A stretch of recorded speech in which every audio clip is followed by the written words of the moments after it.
দিকটা কী হবে, ভালো দিকটা হলো হয়তো ভুলভ্রান্তি কম হবে, কাজ আরও তাড়াতাড়ি হবে, আমরা আমাদের অনেক স্লো প্রসেসকে ফাস্ট প্রসেস করে দিতে পারবো। খারাপ দিকটা কী হবে, অবশ্যম্ভাবীভাবে উইদাউট এনি ডাউট অনেক মানুষের কাজ।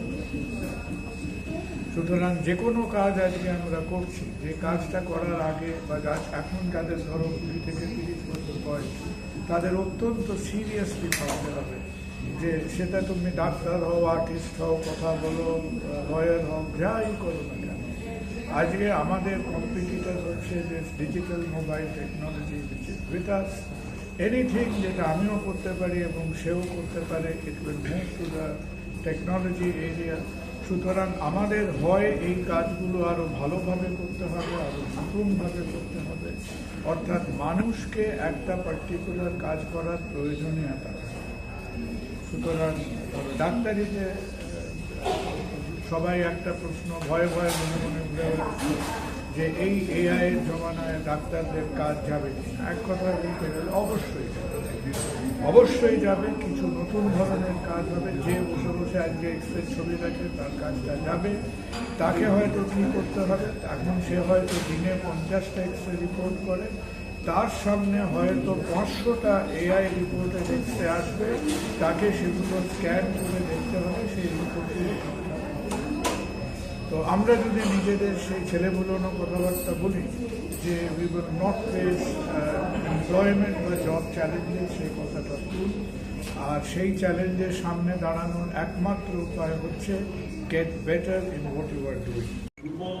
আমরা এতদিন যে মেডিসিন আমরা প্র্যাকটিস করেছি এবং করছি, এবং সেখানে নানা রকমভাবে আমরা চেষ্টা করছি যে মানুষকে কতভাবে আরও ভালোভাবে হেল্প করা যায়।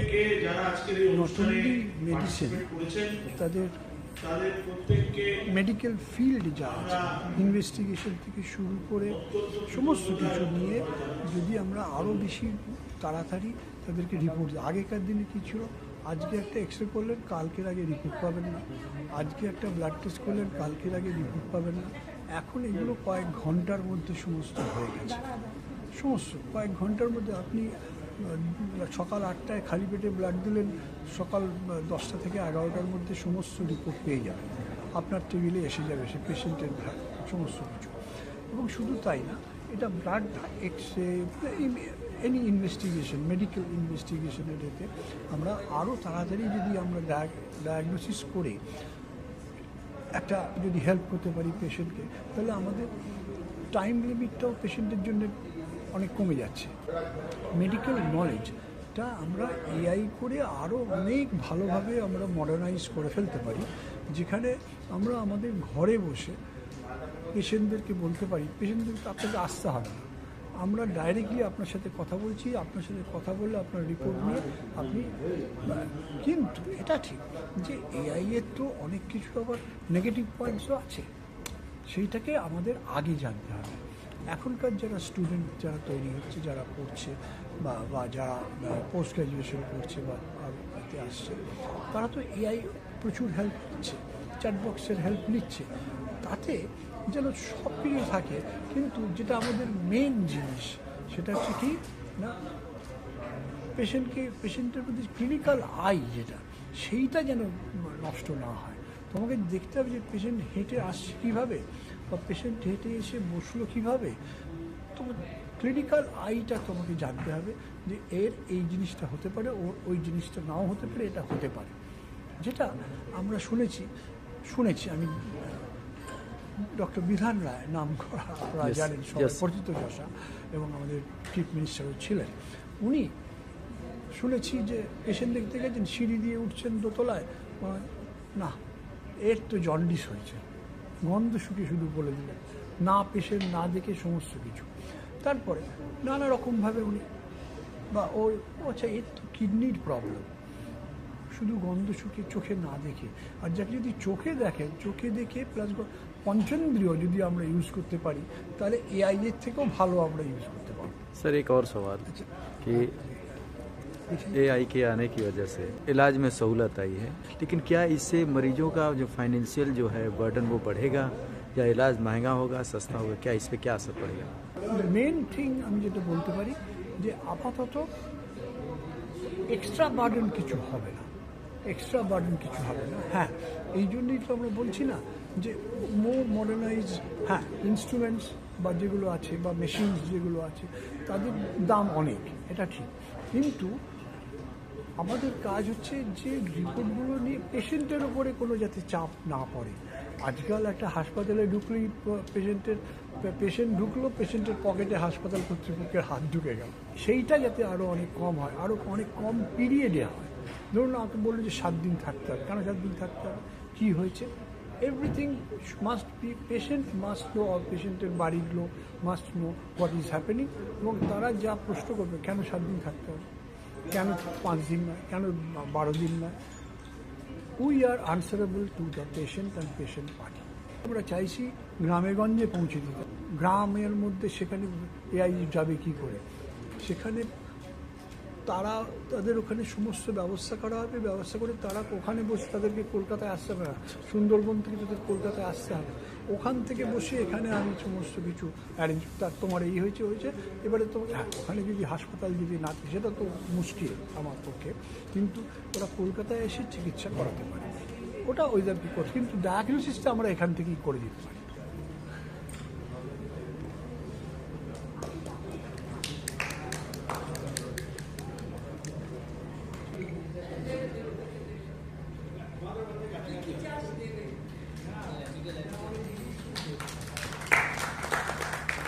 With the AI, machinized data intelligence is their objective predictive. We want hybrid one.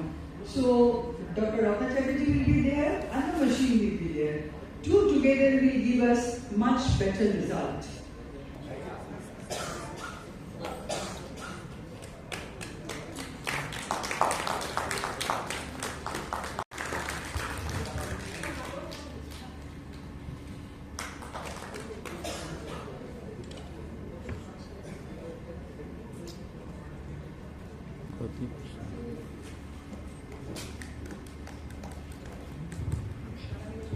Club green থেকে ডক্টর রুবি রায়। তো আমি আসতে অনুরোধ করছি।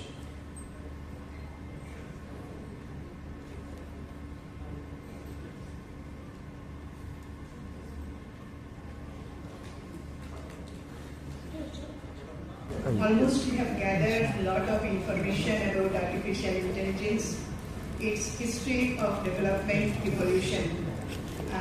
So just I want to focus about the future role of AI, or rather we are already practicing artificial intelligence in assisted reproductive technology.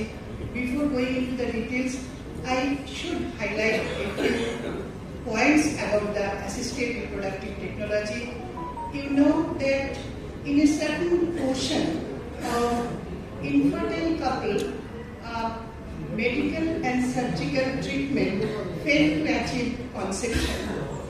For this couple, fertilization and conception has to be assisted outside the body from the laboratory through an unique but complex and expensive technique which is known as assisted reproductive technology. IVF or in vitro fertilization is the backbone of assisted reproductive technology. Where we have to connect the gametes from both the female partner, the oocyte, female gamete, and the male gamete sperms from the male partner outside the body into the laboratory. Then we have to achieve fertilization by mixing them in a certain proportion if there is no male factor infertility, and it is known as conventional IVF. You can see in the picture the big cell, that is the oocyte. It is the biggest cell in the body. Among the small dots, that is male sperm, male gamete spermatozoa.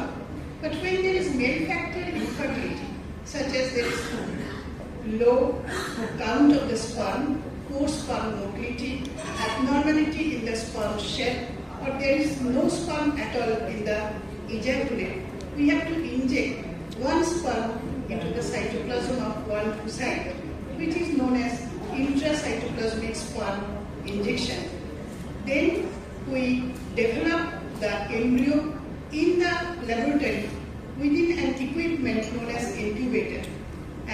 we have to replace either two good quality embryo on day 3 of fertilization or one good quality blastocyst, which is the advanced stage of the embryo on day 5 of the fertilization, and to achieve the conception in biological mother when she is able to carry the pregnancy or when the uterus is normal, there is no deformity, no congenital abnormality.